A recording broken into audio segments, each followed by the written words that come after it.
जो हमारे लाभ देने होते थे 10% के प्लॉट, 5% के प्लॉट उनको देना बंद कर दिया है। लेकिन प्राधिकरण में भ्रष्टाचार पूरे चरम पर है। किसानों की जमीन जबरदस्ती लेते हैं, बिल्डरों को, उद्योगपतियों को बेचते हैं और अपना मोटा मुनाफा कमा के अपना ट्रांसफर करा कर चले जाते हैं। हम प्रधानमंत्री तक कार्यालय की तरफ कूच करेंगे, दिल्ली कूच करेंगे। अब कोई 2 ईंट लगाता तो उस पर जाकर चढ़ जाते कि 20,000 दो के 1 लाख दो। पिछली बार हमने आवाज उठाई थी कि ऋतु महेश्वरी भ्रष्टाचार है, आज 500 करोड़ का चंडीगढ़ में होटल बना रही है। किसान से ही ये धरती चल रही है, अगर किसान नहीं है तो कुछ भी नहीं है और किसान का हक ये लोग मार रहे हैं। अराजकता इसलिए फैलानी पड़ेगी कि जब अधिकारी अराजक है तो जनता भी अराजक होना पड़ेगा। मरेंगे और मारेंगे। अच्छा आज जी ऐसे हो जाएगा। होगा ही, ना मिलेगा तो जान मर तो जाएंगे ही ना, रेखा पे मार कर जाएंगे। सेक्टर बना दिए, क्योंकि हरोला गांव से जमीन ली है तो उसको क्यों नहीं दे दो। वहाँ के पानी में ना आप देखिए स्मेल आती है, लैट्रिन की बदबू आती है। उस पानी को अगर कोई पिएगा तो जिएगा क्या मरेगा। नमस्कार, जनहित टाइम्स देख रहे हैं आप लोग। मैं हूं आपके साथ निशा लखवाल। इस समय हम लोग नोएडा अथॉरिटी के बाहर मौजूद हैं और यहाँ पर तमाम किसान अपनी तमाम मांगों के साथ जो है धरना प्रदर्शन पर बैठे हुए हैं। अब इन्हीं लोगों से बात करके जानेंगे कि आखिर इन लोगों की मांग क्या है, क्योंकि हमने देखा है कि पहले भी किसान सीमाओं पर डटे रहे हैं 1 साल से ज़्यादा समय तक। उसके बावजूद भी जो मांगे उस समय थी वो अभी तक जो है वो जस की तस बनी हुई है, लेकिन मांगे पूरी नहीं हो रही हैं। लेकिन नोएडा का किसान क्या कुछ मांगों के साथ आज नोएडा अथॉरिटी के बाहर मौजूद है, ये इन्हीं से बात करके जानेंगे। क्या नाम है आपका? मेरा नाम सुधीर चौहान है और मैं राष्ट्रीय अध्यक्ष हूँ भारतीय किसान यूनियन मंच में, और हमारे ही बैनर तले यहाँ पे धरना चल रहा है। हाँ, आप लोग आज यहाँ आए हैं, क्या मांगे हैं आपकी और क्यों आप लोग आज यहाँ पर इतनी संख्या में मौजूद हैं? देखिए, मैं स्पष्ट कर दूं, जैसा आपने बाइट शुरू की थी, हमारा कृषि कानून बिलों से कोई लेना देना नहीं है। हमारा यहाँ पर जो हमारा भूमि अधिग्रहण हुआ है, हम वो लोग हैं 81 गांव के मूल किसान जिनकी नोएडा प्राधिकरण ने जमीन ली और जमीन लेने के बाद उन्होंने उनको बेचा। उसमें इंडस्ट्री लगी, इंस्टीट्यूशन लगे या जो भी XYZ जो उसका यूज हुआ, हमारा इन्होंने 90% पैसा दिया था। जब हमारा लैंड एक्विजिशन हुआ 10% का पैसा नहीं दिया। 10% जमीन इनको रिहेबिलिटेशन वाला पार्ट जो लैंड एक्विजिशन का होता हमें वापस करना था। अब स्थिति ये है कि लगातार जमीन को बेचते जा रहे हैं और जमीन लगातार बेचते जा रहे हैं। 90 लाख मीटर जमीन इन्होंने पिछले 7 साल में बेच दी और जो हमारे लाभ देने होते थे 10% के प्लॉट, 5% के प्लॉट उनको देना बंद कर दिया है। हम अपने उन करारों को लागू कराने के लिए यहाँ पे आए हैं। हमारी कोई मांग नहीं है इनसे। उस पर पत्र में साफ लिखा हुआ है कि ये टोटल एरिया है, टोटल जमीन है, 90% पैसा इतना, 10% का प्लॉट इतना, उसको लागू कराने की कवायद है। कितने समय से आप लोग ये लड़ाई लड़ रहे हैं और जो जमीन की बात आप बता रहे हैं ये कितने समय से ऐसे चल रही है कि उनको बेचा जा रहा है? 1997 से, देखो 1976 में नोएडा आया, 76 से 97 के बीच में जो किसान कोटे के प्लॉट इनको देने थे उनके किसान कोटे के प्लॉट नहीं दिए। 97 में 1 अप्रैल 1997 को करार नियमावली लागू होती है। करार नियमावली में स्पष्ट रूप से 10% जमीन को वापस देने का प्रावधान है। अब 97 से लेकर ये 24-27 साल तो ये हो गया करार नियमावली को, और दोनों को मैं समअप कर दूं तो 48 साल से लोग लड़े हुए हैं। देखिए, ये कोई हर चीज पेपर है, ब्लैक एंड व्हाइट है, लेकिन जबरदस्ती का एक माहौल इन्होंने पैदा किया हुआ है। हर बार हम लोग यहाँ आते हैं, एक समझौता पत्र देते हैं, लेकिन अब की बार हमने समझौता पत्र को ऊपर से लागू कराने के लिए हमने धरना रखा है। कहीं ना कहीं मीटिंग करते हैं, एक नया फर्रा लोगों के हाथ में दे देते हैं। सवाल यही है कि हर बार आपको आश्वासन दे दिया जाता है और आप लोग अपने अपने जो है वो घर चले जाते हैं, लेकिन होता कुछ नहीं है। आप क्या सोच कर आए हैं? क्या इस बार जब तक मांगे पूरी तरीके से नहीं मानी जाएंगी, क्या डटे रहेंगे यहीं पर? बिल्कुल डटे रहेंगे। और सबसे बड़ी बात क्या है कि ये जो संस्थान अगर काम नहीं करेंगे, अधिकारी काम नहीं करेंगे, तो इस लेवल को हम तोड़ेंगे। हम माननीय मुख्यमंत्री महोदय तक, लखनऊ तक पहुंचेंगे। अगर वहां भी संवाद स्थापित नहीं होता तो हम पहला जिला है जो दिल्ली से सटा हुआ है, हम प्रधानमंत्री तक कार्यालय की तरफ कूच करेंगे, दिल्ली कूच करेंगे, क्योंकि हमारी मांगों को कोई झुठला नहीं सकता है। क्या मांगे हैं अहम जो होना चाहिए? 5% का प्लॉट और 10% का प्लॉट जो इन्होंने हमारा बकाया है उसको समानता दे दिया जाए। आबादी जो हमारे घर बने हुए हैं उन्होंने फोर्स एक्विजिशन करके उनका पैसा बनाकर ADMLA में डाल दिया, ट्रेजरी में डाल दिया है। वो हमें पैसा नहीं चाहिए। वहाँ हमारा घर बना हुआ है, उसको खसरावार सर्वे करके आबादी का हमारा विनितिमीकरण किया जाए। मेजर ये 2 पॉइंट है। जो किसान कोटे के प्लॉट बचे हुए हैं उनको एक मुश्त स्कीम आई थी, उनसे इन्होंने एप्लीकेशन लिया हुआ है, पैसा लिया हुआ है, उनको निकाला जाए। इन तीनों मुद्दों को ये सेटल करें। सेटल करने के बाद हम यहाँ से हिलेंगे, क्योंकि इनकी कलम केवल जब तक चलती है जब तक किसान यहाँ बैठा है। बहुत बुरा हाल है। 7 साल के पहले 5% के प्लॉट का अलॉटमेंट या 10% के अलॉटमेंट को अगर कंपैरिजन करें, अगर वहाँ 43 लाख मीटर जमीन का आवंटन हुआ था, यहाँ 43 मीटर जमीन, मैं कह रहा हूँ, मैं ज़्यादा तो नहीं कहता, 2-4 हज़ार मीटर जमीन उन्होंने 7 साल में दे दियो तो दे दियो, वरना बिल्कुल लोगों के लाभ खत्म कर दिए। एक मुश्त स्कीम में जहाँ 3600 प्लॉट देने थे, 600 प्लॉट देने के बाद 2800 लोगों को किसान कोटे के प्लॉटों को खत्म कर दिया। बड़े स्तर पर ये इस तरीके की धांधली हो रही है, क्या लग रहा है किसकी मिलीभगत सामने आ रही है? देखिए, सरकार, अधिकारी सरकार को प्रेजेंट करते हैं और कोई ये कहे कि सरकार को पता नहीं है, कहीं ना कहीं जो सरकार बैठे हुए हैं, मुख्य सचिव बैठे हुए हैं, वो यहाँ का संज्ञान नहीं ले रहे, या आंख बंद करके हो सकता है कि मुख्य सचिव तक या जो वहाँ पे बैठे हुए लोग हैं वो भी इस भ्रष्टाचार का पार्ट हो।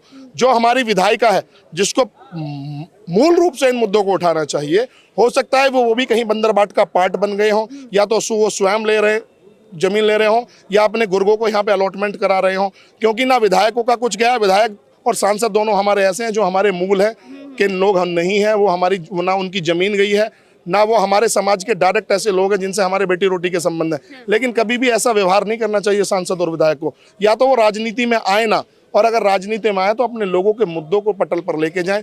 जिन दरवाजों में हम नहीं जा सकते, जिन विधानसभाओं में हम नहीं बैठ सकते, जिस लोकसभा में हम नहीं जा सकते, यही तो रिप्रेजेंटेशन होता है। विधायक को विधायक विधानसभा के लिए चुना जाता है, सांसद को लोकसभा के लिए चुना जाता है। और अगर वो ये चाहते हैं कि हम और विधायक और सांसद का काम करें, यानी वो अपनी ड्यूटी से हटते हैं और वो ऐसा कोई काम कराना चाहते हैं, तो हम उसके लिए भी तैयार हैं।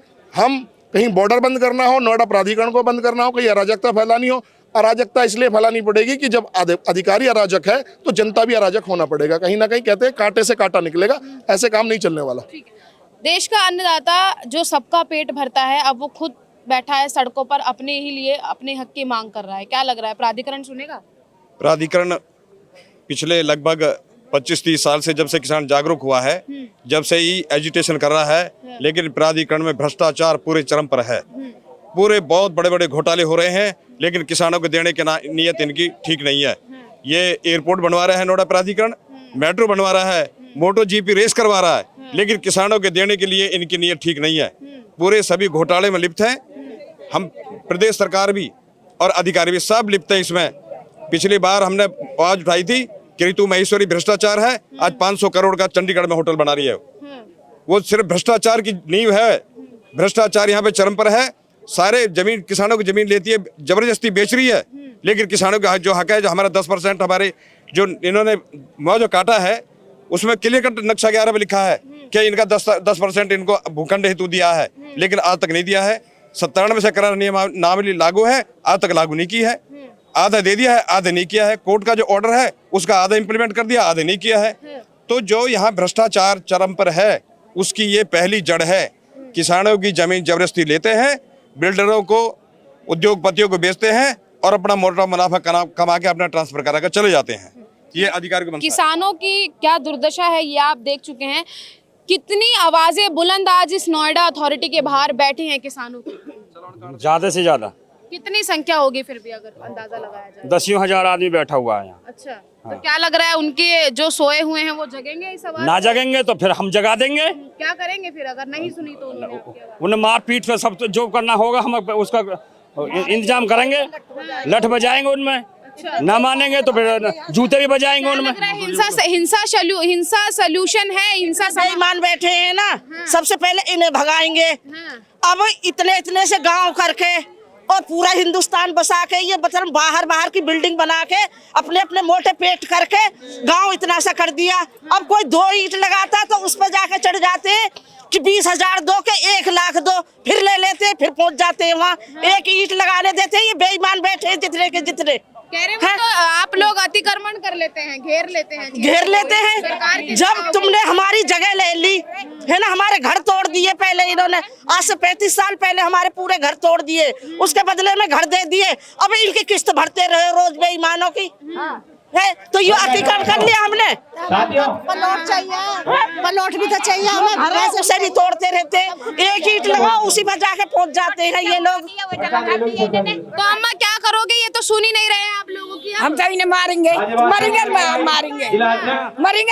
अच्छा, हाँ जी, ऐसे हो जाएगा? होगा ही। ना मिलेगा तो जान मरते जाएंगे ही ना, एक आध मार के जाएंगे इन्हें। अच्छा, तो अगर ये नहीं सुनते किसान भाई जो है, हमारे किसान भाइयों के साथ हमारी महिलाएं भी अब आ चुकी हैं। हम उनके साथ कंधे से कंधा मिलाकर खड़े हैं। अगर वो गोलियां खाने के लिए तैयार हैं तो हम लाठियां खाने के लिए तैयार हैं।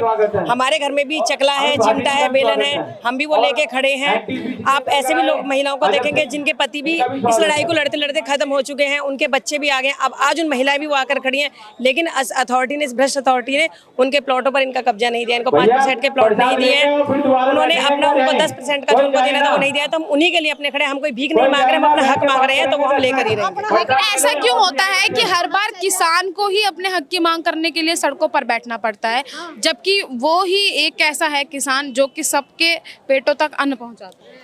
देखिए किसान को ही, क्योंकि किसान की जमीन गई, किसान ने अपनी जमीन दी, किसान एक संसार का पेट पाल रहा है, सब कुछ किसान है, किसान के भरोसे ही दुनिया चले। अगर किसान अन्न उगाना वो पैदा ना कर दे, बंद कर दे, तो क्या इस अथॉरिटी के लोग जी पाएंगे? पूरी दुनिया में कोई भी नहीं जी पाएगा। तो मेरा मानना है किसान से ही ये धरती चल रही है, अगर किसान नहीं है तो कुछ भी नहीं है। और किसान का हक ये लोग मार रहे हैं, इस अथॉरिटी ने किसानों को परेशान करा हुआ है। इनके 10% के प्लॉट जो हम लोगों ने मारे हुए वो उनको देने, ये हम कोई भीख नहीं मांग रहे हैं उनसे, हम अपना हक मांग रहे हैं। जो इतनी जितनी जनरेशन, कई पीढ़ियां इससे भी मतलब खत्म हो गई हैं, लेकिन आज तक उन्होंने इनका हक नहीं दिया। अब हम मतलब हम इसको अब हम लेकर ही छोड़ेंगे। अब हम इस लड़ाई को अपने आगे बच्चों के लिए नहीं छोड़ेंगे कि अभी हमारे पूर्वज लड़ते आए थे, फिर हमारे भाई लोग लड़े, फिर अब पीछे जाके हमारे बच्चे लड़े। अब हम अपना हक या तो लेकर ही यहाँ से जाएंगे या फिर हम मर कर जाएंगे। मारेंगे या मरेंगे, लेकर जाएंगे अपना। आप एक महिला हैं और आपकी जमीन के साथ भी ऐसा ही हुआ होगा, तो कितनी दिक्कतें आती हैं जब अपनी ही पुरखों की जमीनों को जब इस तरीके से हड़प लिया जाता है? बहुत ज्यादा आती है। क्या परेशानियां होती हैं? हमारे प्लॉट भी नहीं लग रहे हैं, ये प्लॉट क्या 5% के भी ना दिए जा रहे, 10% के भी ना दिए जा रहे। ये हमें चाहिए। हमारे बच्चे कहाँ जाएंगे? अब बच्चे कहाँ रहेंगे? हमारे बच्चों के भी तो लिए कुछ चाहिए। हम तो रहेंगे, बच्चे कहाँ रहेंगे?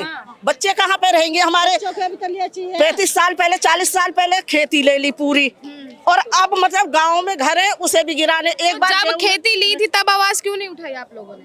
जब बोल रहे थे कि प्लॉट देंगे 5% के, और मतलब तीसरे मुआवजा देंगे, फिर अब तो कुछ नहीं दे रहे कि उसकी फाइल फंस गई, उसकी फाइल फंस गई। अब ऐसे पागल रोज चक्कर लगाते रहे। मतलब पहले भी आपको जो है वो एक लॉलीपॉप जो है वो दिखा रहे थे कि ये मिल जाएगा, ये मिल जाएगा। हाँ, अभी आप ना कभी ये जिन्होंने जमीन तो लिया, जमीन तो उन्होंने ले ली, इन्होंने गांव की कोई तरक्की नहीं किया। आप एक हरोला गांव में कभी आइएगा, एक विजिट कीजिएगा, वहाँ पर स्कूलों के आगे से बच्चों का निकलना इतना मुश्किल है। वहाँ पानी भरा रहता है, वहाँ पर नालियाँ मतलब ओवरफ्लो हो जाती है, नालियाँ ब्लॉक हैं। ये लोग आते हैं, हम लोग खुद अपने किसान भाइयों के साथ में एप्लीकेशन दे के, मैं हरोला की एक निवासी हूँ, हरोला से मैं बिलोंग करती हूँ, वहाँ की मैं ग्रामीण हूँ। आप कभी आइएगा वहाँ पर, वहाँ की आकर देखिए स्थिति इतनी बुरी है वहाँ पे कि वहाँ पे सीवर लाइन का बहुत बुरा हाल है। पानी सप्लाई का पानी सिर्फ ये सेक्टरों में देते हैं, इन्होंने सेक्टर बना दिया। क्यों भाई? हरोला गांव से जमीन ली है तो उसको क्यों नहीं देते?